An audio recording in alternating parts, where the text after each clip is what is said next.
El Señor les bendiga, hermanos. El Señor les bendiga grandemente. Dios bendiga a todos los hermanos y amigos que nos ven a través de las redes sociales. Dios los bendiga mucho. Reciban saludos de la Iglesia del Movimiento Misionero Mundial en la Avenida El Tintal.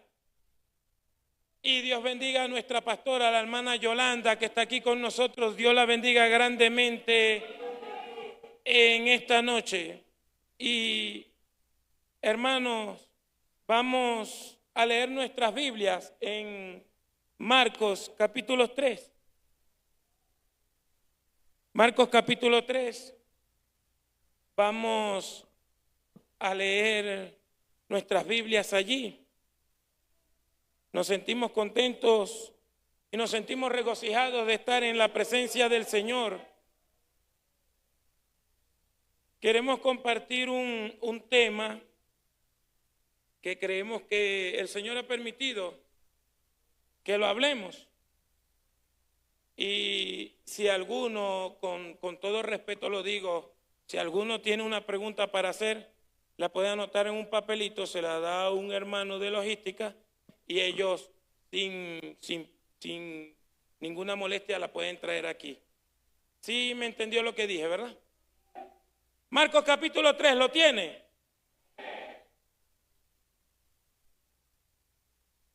Verso 20 en adelante. Marcos capítulo 3, verso 20 en adelante, leemos en el nombre de nuestro Señor Jesucristo que está aquí con nosotros.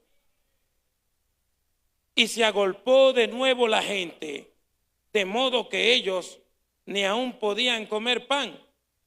Cuando lo oyeron los suyos, vinieron para prenderle, porque decían, está fuera de sí. Pero los escribas que habían venido de Jerusalén decían que tenía a Beelzebú y que por el príncipe de los demonios echaba fuera a los demonios. Y habiéndolos llamado, les decía en parábolas, ¿cómo puede Satanás echar fuera a Satanás? Si un reino está dividido contra sí mismo, tal reino no puede permanecer. Y si una casa está dividida contra sí misma, tal casa no puede permanecer. Y si Satanás se levanta contra Satanás, se divide, y se divide, no puede permanecer, sino que ha llegado su fin. Ninguno puede entrar en la casa de un hombre fuerte y saquear sus bienes si antes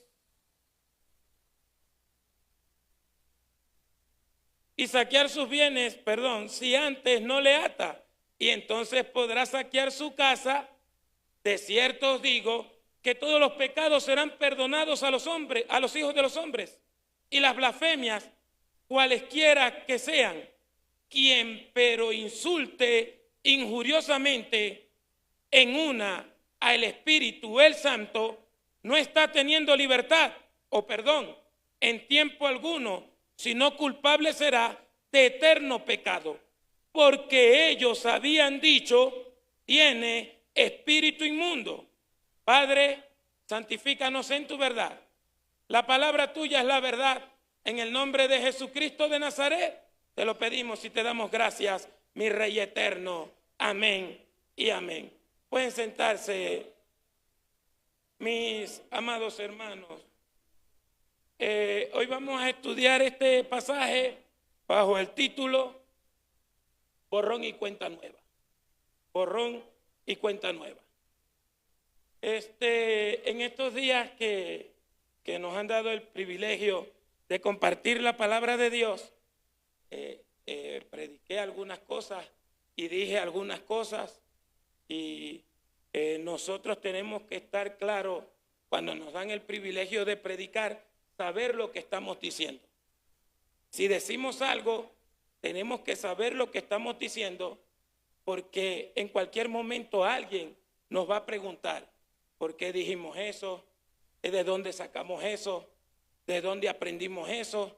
Y uno no puede buscar una excusa o decirle a las personas, no, yo predico lo que yo siento y yo digo lo que yo quiero porque yo estoy ahí y Dios está conmigo. No, mi hermano, esas no son respuestas. No, que respete, porque yo estaba bajo la inspiración de Dios y Dios fue el que me dio esa palabra y usted tiene que mirar lo que usted va a decir. Tenga cuidado. No, mi hermano, esas no son respuestas. Permiso.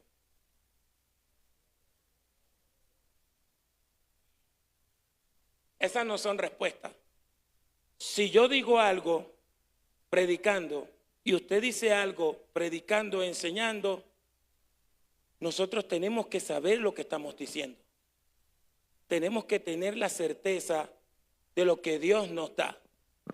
Me llamó un hermano presbítero del Movimiento Misionero Mundial en Venezuela en estos días. Buen hombre, un hombre de Dios. Me llamó para preguntarme, me dijo, te escuché predicar, me dijo, y te quiero preguntar, ¿de dónde sacaste esto y esto y esto? Porque lo busqué en esta Biblia, lo busqué en esta otra Biblia y lo busqué en esta otra Biblia. Y le dije, hermano, lo saqué de aquí, del texto griego, de la palabra, del estrón, del que significa esto y en esto y en esto y en esto. Y me dijo, envíame la información. Mire hasta dónde llegó. Y le dije, tranquilo, ahí se la envío. Y se la envié. Se la envío de este texto, de este manuscrito, se la envío también de este manuscrito y también se lo envío aquí. Y le expliqué, e hice una fusión de dos pasajes donde uno es sentenciado de esta manera y el otro es transmitido de esta manera. Me dijo, lo felicito. Mi hermano, la gente nos escucha cuando hablamos. Yo escucho a todos cuando hablan. Y de la abundancia del corazón habla la boca. Uno sabe lo que hay en las personas cuando uno se reúne con ellos y conversa. Uno sabe cuando las personas empiezan a hablar, uno tiene que tener mucho cuidado porque uno habla y por mucho que uno quiera ocultar algo, el corazón lo va a brotar, lo va a decir. Por eso la Biblia manda, el Señor manda que te llenes de la palabra de Dios, que te llenes de la Escritura. ¿Por qué? Porque es como el buen hombre que tiene un cofre, que en ese cofre tiene cosas viejas y cosas nuevas. Y de ahí saca para dar, para exponer, para compartir. Hermano, nosotros somos de Dios. Nosotros somos de Dios. Yo hubiese gritado un amén, pero bien duro. Nosotros somos de Dios. El Señor nos compró con su sangre. Todos nosotros somos aquí de Dios. Todos. El Señor no nos trajo para destruirnos. El Señor no nos trajo para que nos matemos unos con otros. El Señor no nos trajo para que vivamos tristes o para que vivamos atormentados o con temores. El Señor nos trajo a su presencia porque nos ama. Nosotros no nos merecemos nada de esto, pero a Él le plació, Él lo quiso así, así lo determinó y no hay quien pueda estorbar con la voluntad de Dios. Nos enfrentamos, estamos en un tiempo donde la propagación del miedo corre por todas partes, que este le va a tirar la bomba atómica a aquel, que aquel le va a tirar la bomba atómica al otro, que el otro le está diciendo al otro que le va a mandar a todos sus extranjeros para su país, y la gente empieza en miedo, que se va a levantar la enfermedad del mono, la enfermedad del mandril, la enfermedad de la vaca loca, la enfermedad del pollo loco, que por ahí se va, que dijeron los científicos que quedan 20 minutos para que se acabe el mundo, que viene una nave espacial, que viene un meteorito, que se aproxima un terremoto. Miedo por todas partes. Si prende uno el televisor, no se pierda esta película de terror. No se pierda martes 13, viernes 13. No se pierda Freddy Krueger. Miedo por todas partes. Por todas partes miedo. En la escuela miedo. Que si el profesor es amargado. Que si la profesora es mala. Que si el profesor tiene cara de morboso. Que si el director es un dictador. Miedo, siempre miedo. La gente quiere meter miedo en todas partes, incluso los predicadores, con este tema que me parece tan fácil de entender, manipulan para destruir a otros. Manipulan para sacar provecho. Mi hermano, las respuestas las tiene. Yo también sé que ustedes están asombrados. Le doy gracias a Dios por la quietud que tengo. La gente y las personas tratan de manipular nuestras mentes. No solamente el diablo, sino las personas. Mire aquí, fíjese aquí, que fueron gente principal de los duros de Jerusalén, los principales del pueblo, los suyos. Cuando dicen los suyos es los que tenían que recibir al Mesías, los que tenían la palabra de Dios, los que eran representantes del pacto, los que eran representantes del pacto, los que tenían que decir: este señor que está aquí, este muchacho de 30 años, este es el Mesías Adonai, el prometido en el Salmo 10, el prometido en el Salmo 40, el prometido en Isaías 53. Este es el Mesías. Pero ellos no quisieron aceptar nada de lo que Jesús decía y hacía, porque ellos se acostumbraron a tener el control de las personas. Ellos se acostumbraron, los escribas, los fariseos, los saduceos, se acostumbraron a meterle un temor a la gente, no hacia Dios, sino hacia ellos. Cuando Jesús llega, Jesús da libertad. Jesús comienza a mostrar la pureza de las Escrituras. Estos señores que eran principales del pueblo saqueaban a las viudas. Las viudas desamparadas que tenían herencia, ellos las saqueaban, las estafaban. Dice Jesús que haciendo largas oraciones, que hacían largas oraciones como pretexto para sacar provecho de las cosas. Entonces llega el Cristo de la gloria y comienza a llamar al pueblo otra vez a la Escritura y al Dios eterno. Y les comienza a decir a la gente: solamente hay un Padre y está en los cielos. Solamente hay un Maestro y hay un Rey, que es el Cristo, el Mesías. Solamente hay un Espíritu que cambia y renueva a las personas, y el pueblo comienza a buscar a Jesús. Cuando la gente comienza a buscar a Jesús, los que se sienten perjudicados fue los que siempre creyeron que la palabra de Dios es para sacarle dinero a la gente, es para sacarle cosas materiales a la gente, es para manipular. Incluso tenían una vida de adulterio. ¿Y cómo lo hacían? Se casaban, se divorciaban, daban carta de divorcio, se volvían a casar, hasta que Jesús le dijo que así no era esa función, que las cosas en la Escritura tienen su orden y tienen su momento, su situación, su solución. Hermano, el miedo detiene a muchos cristianos. Hay gente que no sabe el talento que tiene porque le da miedo ejercer una función. Hay gente que no sabe el conocimiento que tiene porque le da miedo hablarle a otro de la palabra de Dios. Hay gente que vive en miedo y todavía ni siquiera ha podido desarrollar lo que aprendió de su papá, de su mamá, de la universidad. Todo por el miedo. Hay gente que le da miedo cruzar la calle. Hay gente que no está viendo por el internet porque le da miedo salir de su casa, no lo vayan a atracar. Que si me voy para allá me puede pasar esto. Siempre con una mentalidad de miedo. Pero la Biblia dice: a quien el Hijo de Dios libertare será verdaderamente libre. Hey, hermano, la voluntad de Dios es bendecirte. La voluntad de Dios es que viva bajo la bendición de Dios. Esa es la voluntad de Dios. Hey, mire lo que dice Gálatas 3:13. Que Cristo Jesús nos libertó de la maldición de la ley, haciéndose Él mismo maldición por nosotros. Porque escrito está: maldito todo aquel que muere en un madero. Lo que quiere decir que la maldición de la ley no reposará sobre nosotros porque estamos en Cristo. Y dice San Pablo: sino que la bendición de Abraham te alcanzó a ti por Jesucristo. O sea, que debería en nosotros haber una vida llena de bendiciones.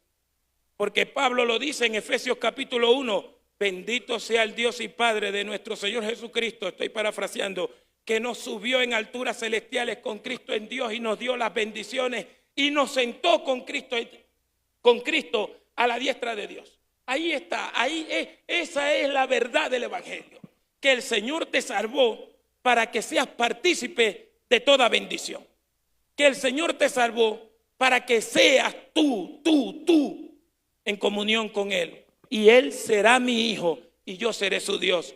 Dice segunda de Corintios capítulo 6 y primera de Corintios también capítulo 6, que Dios te salvó para habitar en tu corazón, para que seas el templo del Dios viviente, y envió a su Espíritu Santo para que habite en tu corazón. Él envió a su Espíritu Santo para que habite en tu corazón. La idea del Evangelio no es cantar corito, eso está bien, no es gritar, no es brincar, sino que dice el Señor que Él habitará en tu corazón. Y cuando el Cristo de la gloria habita en tu corazón, se van las tinieblas, se va el diablo, se van los temores, se va la malintención, se va toda obra de pecado, porque eres verdaderamente libre. Eso lo dice la Biblia. Eso lo dice la Biblia. Estos señores ofendieron a Jesús. ¿Por qué ofendieron a Jesús? Porque ellos no querían que Jesús fuera el protagonista de Israel. Ellos no querían que Jesucristo fuera la persona más importante en Israel.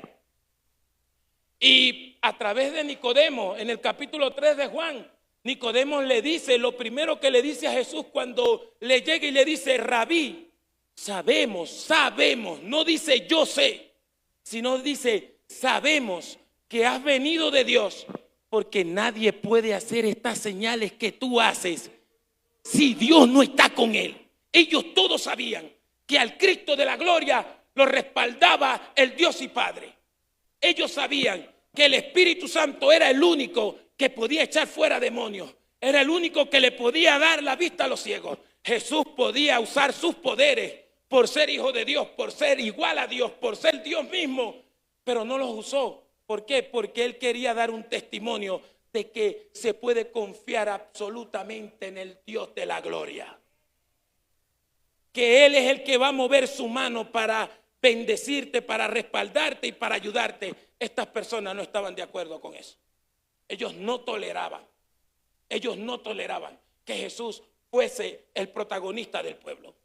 Ellos no querían que Jesús fuese el protagonista del pueblo. Ellos no podían aceptar que sus palabras, sus mensajes, que los perjudicaba a ellos, porque hermano, la palabra de Dios va a perjudicar a alguien. Pero la palabra de Dios va a salvar y a libertar a todo aquel que cree en Él. Pero cuando las personas no creen, cuando las personas se endurecen, la palabra de Dios los perjudica. Si quiere, digo lo mismo que dijo el Señor Jesucristo, recordándole un pasaje de Isaías a la gente en el capítulo 22 de Mateo. La piedra que desecharon los edificadores ha venido a ser cabeza del ángulo, y esta es cosa maravillosa a vuestros ojos. Todo aquel que creyere en esa piedra no será avergonzado, mas el que no creyere será desmenuzado. Dos opciones hay en esta vida. Si andas con el Cristo de la gloria, vas a caminar bajo la gloria de Dios, porque Cristo es la gloria de Dios. Jesucristo es la gloria de Dios. Pero si te haces el enemigo del Cristo de la gloria, no te van a salir las cosas bien. Tu final va a ser triste. Eso lo digo porque el Salmo 2 lo dice. El Salmo 2 en sus últimos textos lo dice: no dejes que la ira del hijo se inflame, porque se inflama de repente y no hay quien lo pare. No dejes que el hijo, dice, pesad al hijo, no vaya a ser que se inflame de repente y no haya quien aplaque su ira. Saque la cuenta el carácter del Cristo de la gloria.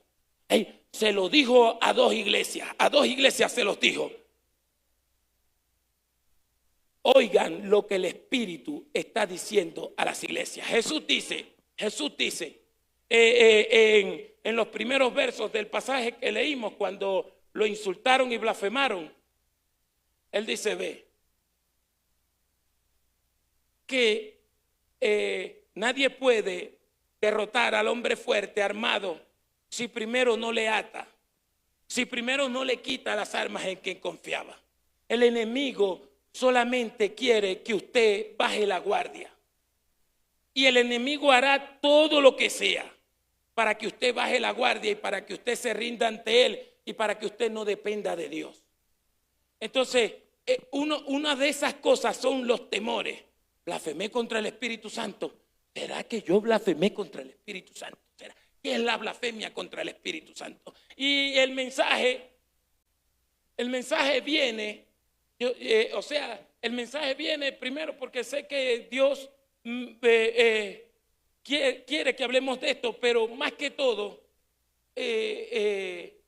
me incomoda cuando personas que deberían de responder contundentemente con la palabra de Dios, por la autoridad que tienen, por la trayectoria que tienen, deberían responder con la palabra de Dios, porque la palabra de Dios liberta, la palabra de Dios santifica, y tu opinión y mis ideas y mi parecer nunca jamás serán superior a la palabra de Dios.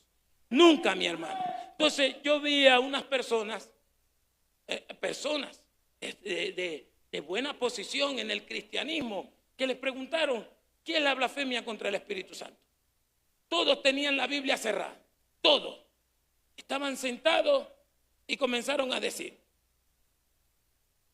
no, la blasfemia contra el Espíritu Santo es que si a usted le predican y usted dice que no cree en Cristo, usted está blasfemando contra el Espíritu Santo.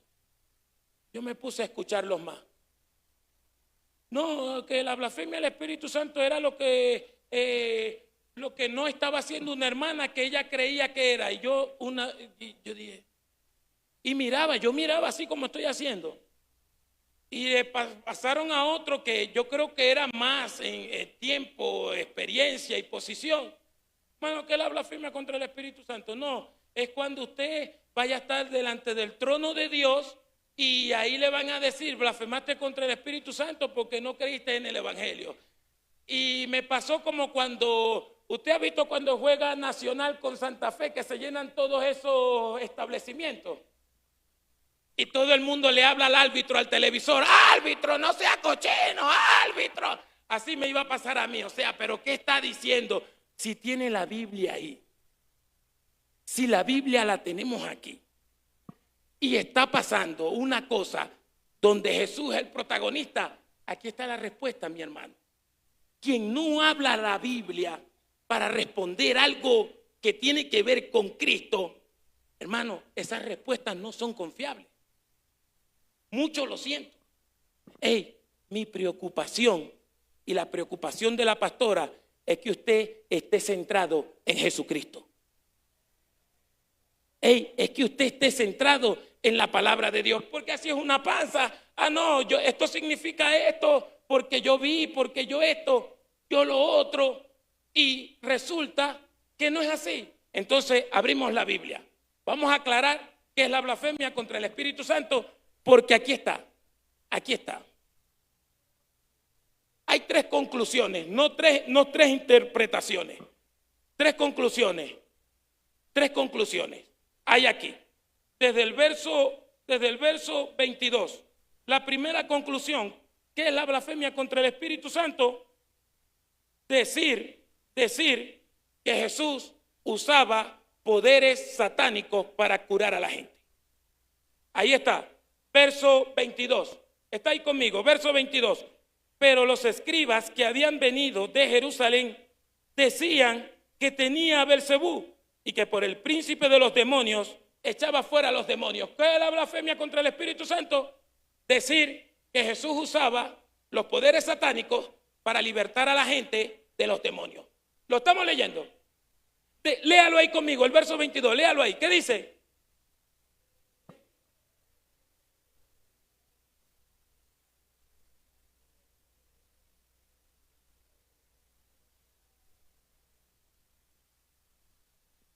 Primera conclusión, no interpretación, conclusión. La segunda conclusión, La palabra blasfemia, voy a aclarar, lo que significa es un insulto injurioso, que es de manera premeditada y voluntaria, es decir, una expresión calumniosa. Como que yo vea a alguien bien vestido, bien bañado, y diga que si usted dura como 20 días para bañarse, usted es un antihigiénico, cuando la persona está limpia, aseada y olorosa. Eso es un insulto injurioso, es una blasfemia, es insultar de manera premeditada a alguien usando la calumnia. Segunda conclusión del texto. La segunda conclusión del texto es que estas personas sabían que Jesús hacía sus cosas con el poder del Espíritu Santo. Porque Nicodemo se lo dice, porque Nicodemo era de los principales. Guarde Juan capítulo 3 para que vea. Le dice: Rabí, sabemos que has venido de Dios, porque nadie puede hacer estas cosas si Dios no está con él. Está hablando en plural. Él no le está diciendo: Rabí, los demás hablan mal tuyo, pero yo sí sé que tú eres de Dios. No, él dice: Rabí, sabemos. Y era el maestro de Israel, era de los principales, de los duros en Israel. Sabemos que has venido de Dios, porque nadie puede hacer estas cosas si Dios no está con él. Así le dice. Esta gente sabía que Dios estaba con Jesús. Esta gente sabía que la autoridad de Jesús venía del cielo. ¿Qué pasa? Segunda conclusión: saber, presenciar un milagro de Dios, saber, tener la certeza, saber que Dios hizo un milagro en alguien y uno sabe que Dios usó a esa persona y uno sabe que fue Dios, incluso así decir que esa persona o que Jesús obró por Satanás. ¿Me entiende? O sea, es estar consciente. Le voy a dar voy a ser como digo yo a veces, cruel en el ejemplo, cruel. Que yo estoy, perdón hermano Adolfo que lo use de ejemplo, yo estoy molesto con el hermano Adolfo, molestísimo. Pero tengo a mi familiar que no tiene pierna. Y yo estoy molesto e irado con el hermano Adolfo.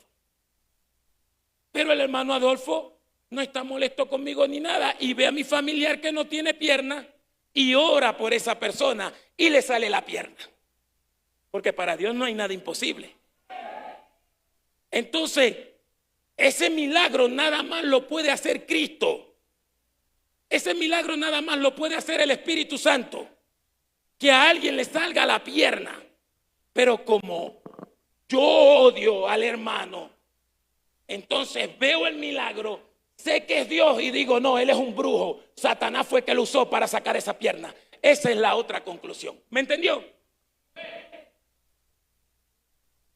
Y Jesús dice: quien insulte al Espíritu Santo injuriosamente, lo calumnie, que es atribuirle a Satanás los poderes del Espíritu Santo. Esa es la blasfemia contra el Espíritu Santo. ¿Lo está leyendo ahí conmigo? Porque en Mateo 12 dice que Jesús sanó a un muchacho que estaba ciego, mudo y endemoniado. Corríjame si no es así. Mateo 12, aquí lo tengo.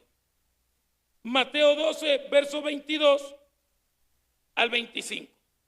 Jesús sana a un muchacho que estaba ciego, mudo y estaba endemoniado. Y ellos sabían que eso nada más lo podía hacer Dios. Y ellos sabiendo, conociendo que Dios había hecho ese milagro, ellos dijeron en público, premeditadamente, que fue Satanás que lo había hecho. Eso es la blasfemia contra el Espíritu Santo. Ahora, Marcos 3:30, ¿qué dice? ¿Cuál es la blasfemia? ¿Por qué Jesús dijo que no iban a tener más perdón? Ni nadie iba a tener más perdón, sino que iba a llevar ese pecado eternamente. ¿Por qué? Verso 30, la razón por qué. De Marcos 3:30. ¿Por qué dijo? Mire, verso 29, ¿qué dice? Léalo conmigo ahí para que usted mismo lo lea.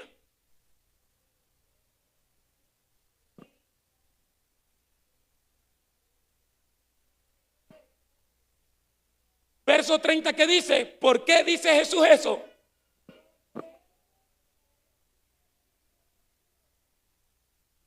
Esa es la blasfemia contra el Espíritu Santo.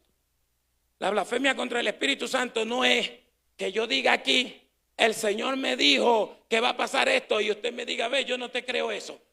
No, y yo lo vaya a manipular. No, ¿qué le pasa? Cuidado, usted blasfema.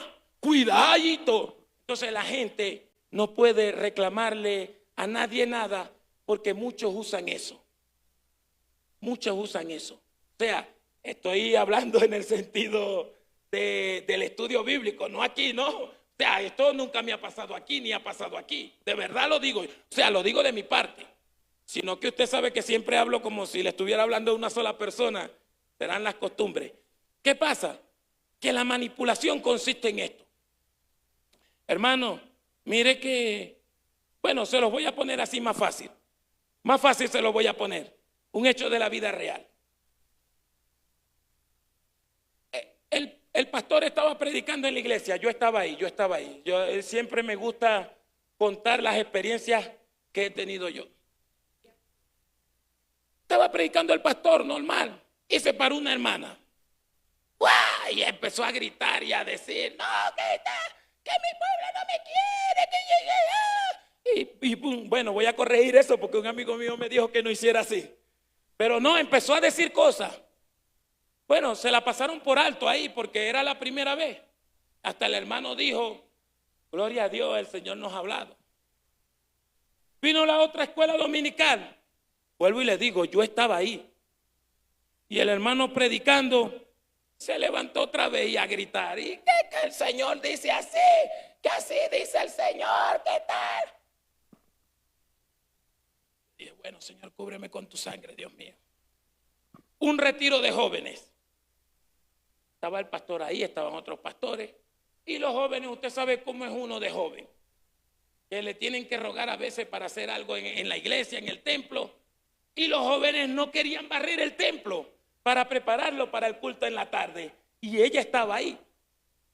Y los jóvenes se echaron a reír. No, barre tú, no, barre tú. No, barre tú. Y ahí estaba el pastor y yo estaba ahí también en ese retiro. De repente están predicando y se levantó. ¡Ah! Estoy molesto con mis jóvenes porque no querían barrer el templo. Hermana, y si no aguanté, claro, yo no le interrumpí. Yo me fui acercando al pastor de la iglesia y le dije, ¿hasta cuándo usted va a permitir que ella siga haciendo eso? O sea, ¿hasta cuándo? Hasta el día que diga que él está en pecado. Hasta el día que diga que él, y no es nada, ¡qué cuidado porque estoy molesto! Yo dije, hermano, gracias a Dios me hicieron caso.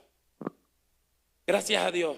El hermano, porque yo no le grité al hermano ni le reclamé, yo le dije, hermano, ¿hasta cuándo va a permitir eso? Que alguien interrumpa el mensaje de la palabra de Dios. Haciéndole creer a la gente que si uno lo manda a bajar la voz, uno está blasfemando, hermano, se respeta a todo el mundo que predica, se respeta a la pastora cuando predica. Porque yo creo que quien primero debería recibir el mensaje es quien está al frente de una iglesia. Yo de eso estoy muy claro. Segundo, si Dios me dice algo a mí, yo no tengo la autoridad para interrumpir a quien esté predicando. Yo espero para decir, hermano, Dios me dijo esto.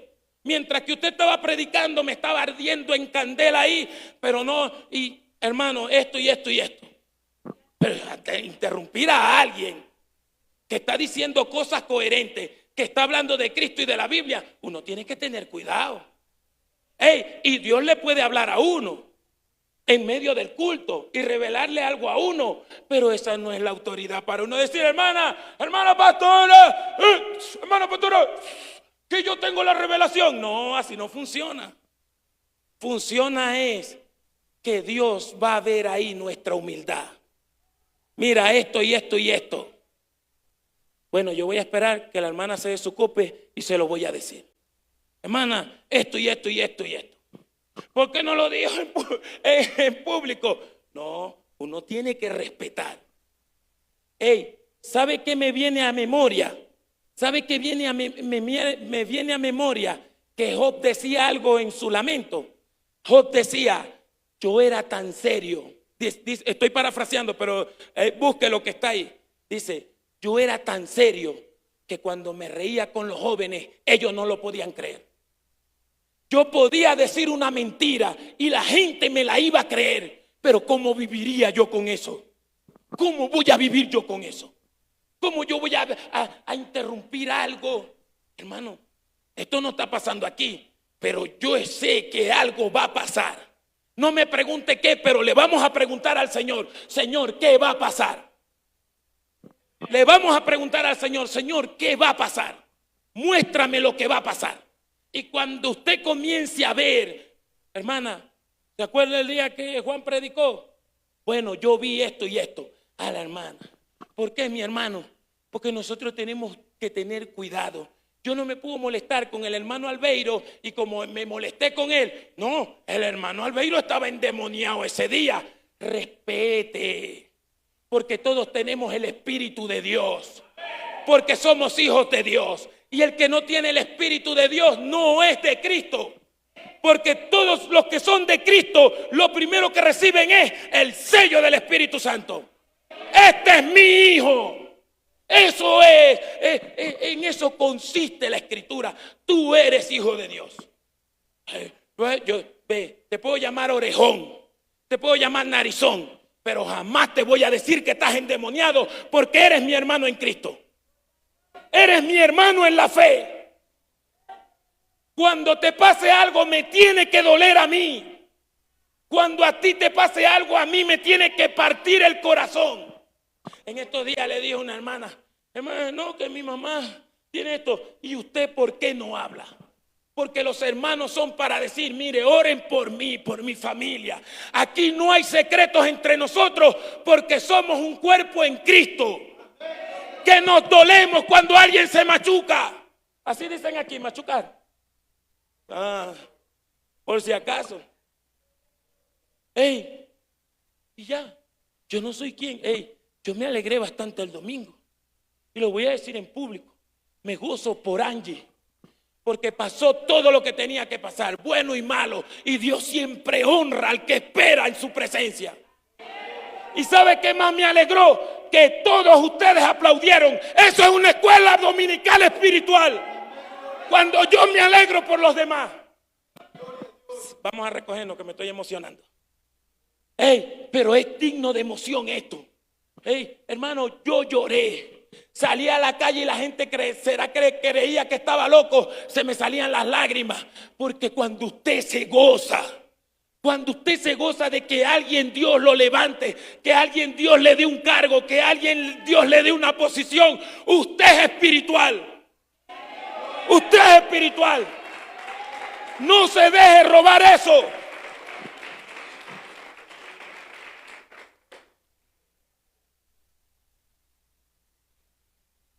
¿Sabe qué es peligroso más bien? Por esto no se preocupe, porque usted es de Cristo. ¿Sabe qué es más peligroso? Que Jesús lo dice claramente. Si vosotros, orando, no perdonáis las ofensas de los demás, vuestro Padre que está en los cielos no los va a perdonar. Por eso me debería de preocupar yo. Eso está en Mateo capítulo 6. Y en Marcos, en Lucas capítulo 11.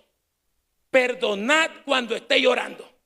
Fíjese que ni siquiera dice, ve para allá, pídele perdón, graba un video. No, soy Juan, que le pido perdón a fulano. No, en oración. Dice, cuando estéis orando, si te acuerdas que tenés algo contra alguien, perdónalo. Porque si no lo perdonas, vuestro Padre que está en los cielos no te va a perdonar a ti. Esas son las matemáticas, mi hermano. 1 más 1 son 2. Póngase de pie, mi hermano. ¿Alguien quiere preguntar algo?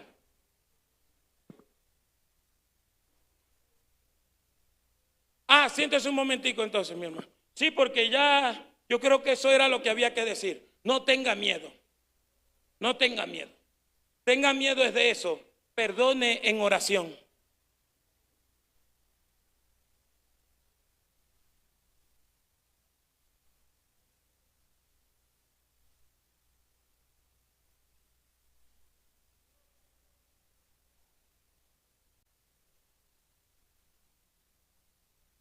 Bueno, aquí la respuesta dice, ¿por qué Dios no cura a los amputados? Está buena la pregunta. Espero que la respuesta no sea porque es la voluntad de Dios y Él tendrá algún destino para los amputados. Pero te voy a decir, o sea, estás rechazando cualquier respuesta que yo te pueda dar. Y te voy a explicar por qué. Porque primero, Dios no tiene compromiso con nadie en este mundo. Esa es la realidad. Dios no tiene compromiso con nadie en este mundo. Este mundo está condenado y el hombre está bajo pecado. Entonces, está buena la pregunta, pero yo te tengo que dar la respuesta de la Biblia. Porque es lo mismo que yo diga, ¿por qué mi hermano se murió de un infarto? Es lo mismo. Pero te voy a dar la respuesta según la Biblia. Romanos capítulo 3, para que no piense, o sea, me estás preguntando sobre el Dios de la Biblia, y eso está bien, o sea, la pregunta está bien. Dios me guarde de querer buscar las cuatro patas al gato, pero decirme que no quieres esa respuesta, ya estás imponiendo tu propia voluntad. Entonces, ninguna cosa que yo te responda te va a satisfacer. Voy a leer la Biblia y vas a mirar esto. Vas a mirar esto. Romanos capítulo 3. Creo que es Romanos capítulo 3. Y voy a guardar eso porque esas son buenas preguntas.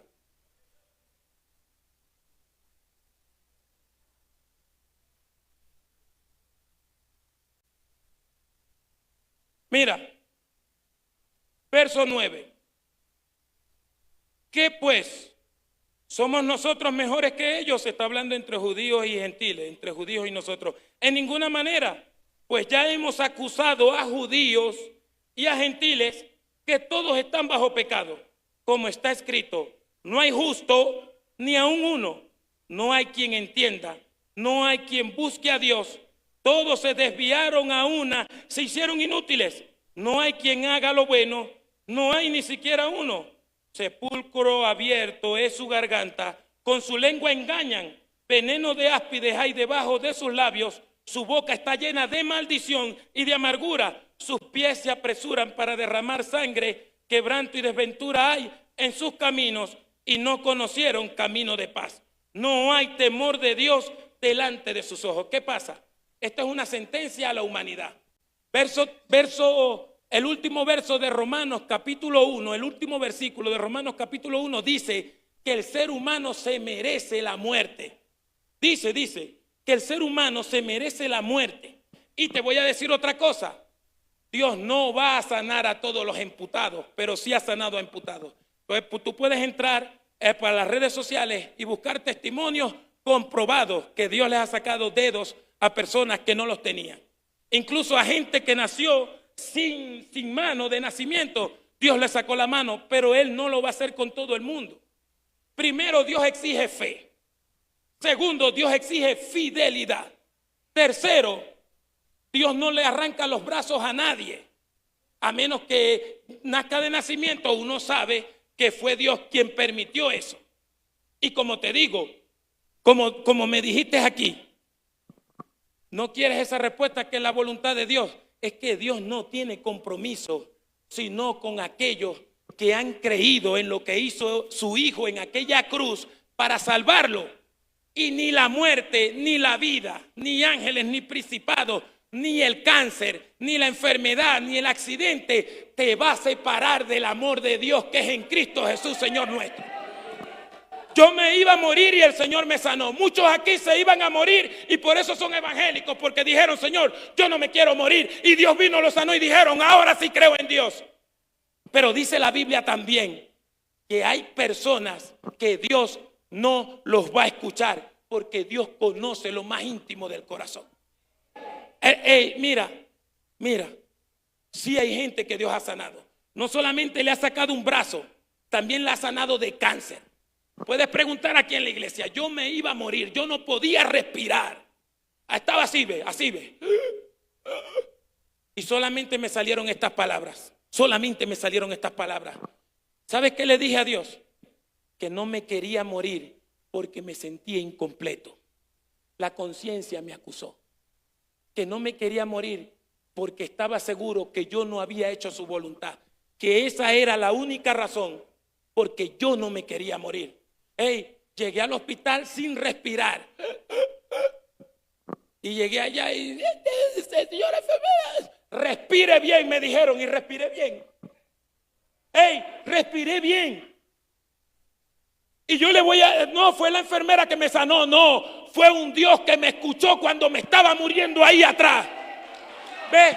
Entonces, ¿qué pasa? ¿Qué pasa? Lo que te voy a responder es esto. Lo que te voy a responder es esto. Si tienes fe, dice Jesús, si tú tienes fe y hay un amputado en tu casa y tú estás segura del mensaje o seguro del mensaje que predicamos hoy, mira, vas a ver la gloria de Dios. Pero si no crees en Cristo, si rechazas su mensaje, si rechazas su perdón, no vas a ver la gloria de Dios. Es así. Es así. Yo he orado un día, bueno, póngase de pie. Yo creo que ahí está bien, ¿verdad? Póngase de pie. O sea, voy a guardar esto de recuerdo, porque estas son preguntas buenas, de verdad. Quien hizo esta pregunta, si no se sintió satisfecho o satisfecha, le voy a decir una cosa. A mí sí me gustó esa pregunta. A mí sí me gustó esa pregunta. O sea, no me molestó, no me incomodó. Pero yo tengo que dar la respuesta de la Biblia. Porque esa persona, yo sé que tiene razón cuando los demás predicadores quieren solucionar. Los demás predicadores quieren solucionar. Venga, hermana María, para que entreguemos rápido. Los demás predicadores quieren solucionar. No. ¿Por qué a mi tío lo atropelló un carro? No, eso era la voluntad de Dios. No. La voluntad de Dios es que uno viva. La voluntad de Dios es que uno sea sano. Pero ¿sabe qué? Nuestra falta de fe hace que fracasemos. Estoy hablando por todos, cristianos y no cristianos. Nuestra falta de fe hace que nosotros fracasemos. La hermana María va a orar. Yo quisiera que la hermana orara también por Colombia. Pero yo le voy a decir cómo va a orar por Colombia. No es que quiera manipular el asunto. Yo sé que ese presidente no es santo de mi devoción, pero Trump tampoco es santo de mi devoción. Y este pueblo no se puede dejar dominar como se dejó dominar Venezuela. ¿Me entiende? Este país ha sufrido mucho para que otro malvado venga a hacerlo sufrir. Y la gente tiene que aprender a respetar al Cristo de la gloria. Este país es de Cristo. Este país es de Dios. Y aquí hay más evangélicos que en Venezuela y evangélicos más fieles que en Estados Unidos. Y nadie puede arruinar este país, y menos mientras que yo viva aquí, porque yo estoy agradecido con este país. Yo estoy agradecido con cada uno de ustedes, cristianos y no cristianos. Bendita sea Colombia en el nombre de Jesús. Bendita sea Colombia en el nombre de Jesús. Duélale a quien le duela.